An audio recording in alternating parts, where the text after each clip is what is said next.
Hello Virtual Boy, hello PlayStation 3 controller, hello Sonic the Hedgehog, hello RPG God. Wait a minute. Sonic the Hedgehog, what are you doing here?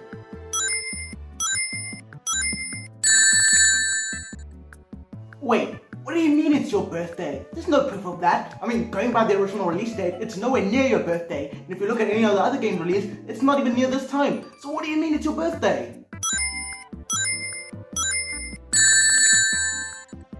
Well, I'm sorry I didn't know it was your birthday, but how about this? How about I take a look at all your anniversaries and then compile them together in one single video? How's that sound?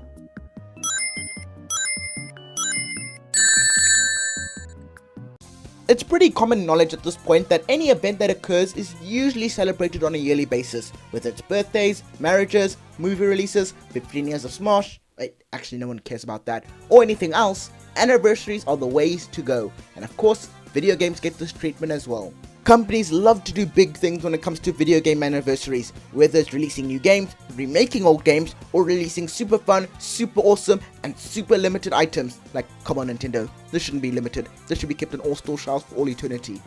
And of course, the blue blur is no exception. Sonic has had so many anniversaries, and the reception to them can be Yes, yes, yes, yes, yes, yes! Boo, boo, boo, boo, boo! And I figured if the 30th anniversary being around the corner, it was the perfect time to talk about Sonic anniversaries. So, with all of that said, let's take a look at some Sonic anniversaries. Not to be confused with Sonic Anniversary, the beta title of Sonic Generations. Although we are going to be looking at Sonic Generations. Let's just begin. Now, Sonic the Hedgehog has been around for a while, but it was only after 10 years of Sonic the Hedgehog being created when Sega actually decided to give a damn and celebrate Sonic's legacy. Sonic at this point had already received quite a few titles, with his most popular game during this time being Sonic Adventures. So what are you gonna do when your most popular Sonic game is a Sonic game abbreviated as SA? You make another Sonic game that's abbreviated as SA. SA, or Sonic Advance, is a game that nowadays isn't as beloved as it should be, but back in the day, it was a pretty big deal. Sonic had already moved on to the third dimension, so no one could have ever imagined him going back to the 2D games that made him famous in the first place, but that's exactly what Sonic Advance was. Sega really wanted to celebrate the history of Sonic the Hedgehog when it came to his 10-year anniversary, but the coolest part about all of this was that Sonic Advance was released on a Nintendo console. The once rivals had now teamed up with each other to produce a Sonic game that's actually quite fun. Sonic Advance is actually a really solid title, although I do think it takes too much from the classic games to really form an identity of its own. Also, this game is noticeably slower than any previous 2D Sonic games. I guess Sega is still trying to figure out the specs for the GBA, so they couldn't quite match the speed of the Genesis titles. I do, however, like the fact that they designed the characters to look more like their adventure counterparts than their original 2D games. It makes the game feel more modern overall. But I've rambled on enough about Sonic Advance. Let's finally talk about the game that defined Sonic the Hedgehog during his 10-year anniversary, Sonic Adventures 2. Sonic Adventures 2 is definitely considered one of the best 3D Sonic games out there, and I can't necessarily disagree. This game has way more personality than Sonic Adventure 1, along with the fact that the level design is even better than that game. This game is also the debut of Shadow the Hedgehog, and sure, an evil version of Sonic the Hedgehog is the most cliche thing out there, but come on guys, it's Shadow.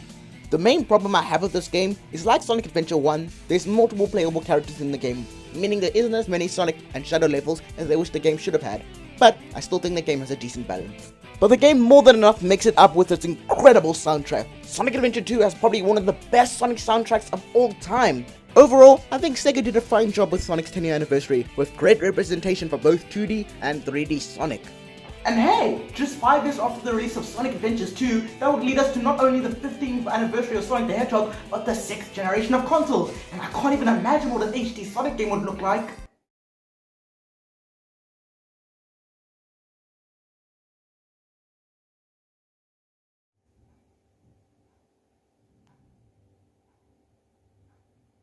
(2006), probably one of the worst years in Sonic's history. 2006 was an incredibly hyped year when it came to Sonic the Hedgehog. Not only was it his 15th anniversary, but it would also be the first time we would ever see Sonic the Hedgehog in an HD title. But first, let's talk about the positive stuff. So Sonic Riders came out. Okay, back to the bad stuff. Sonic 06 is probably one of the glitchiest, ugliest, and most unfinished games I've ever seen. The story of the game is lackluster. The multiple characters don't do anything to improve the gameplay. The physics of the game are non-existent, and the design of the humans are just ugly. There's nothing about this game that screams fun. If anything, the game is only fun in an ironic way because of the glitches. Sonic 06 was originally being developed as a brand new start for Sonic the Hedgehog, a reboot, but it can't even do that right.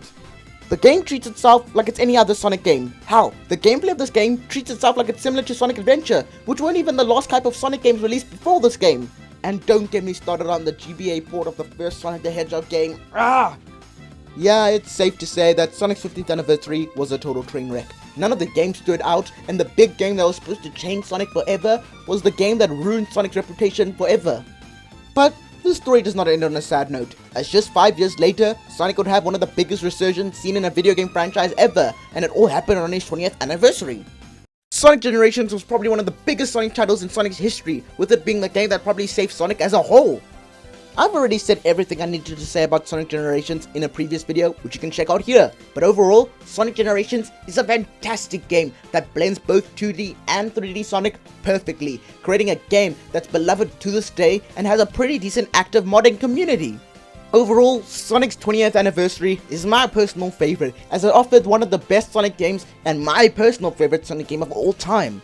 But all of this eventually leads us to the 25th anniversary of Sonic the Hedgehog, and to be honest, I didn't really mind this anniversary. Yes, Sonic Forces was a pretty mediocre title, but I think Sonic Mania makes more than enough up for this. Sonic Mania is a fantastic love letter to Sonic games from the past, with beautiful pixel art, fun and creative level design, and a fantastic soundtrack done by T. Lopes. Sonic Forces on the other hand, there's not really much I can say about this game. To me, it just looks like basic 3D Sonic game, and while I haven't played this title, there's nothing interesting really for me to experience from it. This just leads us to a really okay anniversary. Well, it's not as good as the 20th anniversary, it's way better than the 15th anniversary, and I do think the 10-year anniversary is just a little bit better in my eyes. If I had to rank them all from best to worst, 20th anniversary, 10-year anniversary, 25th anniversary, and easily at the lowest, 15th anniversary.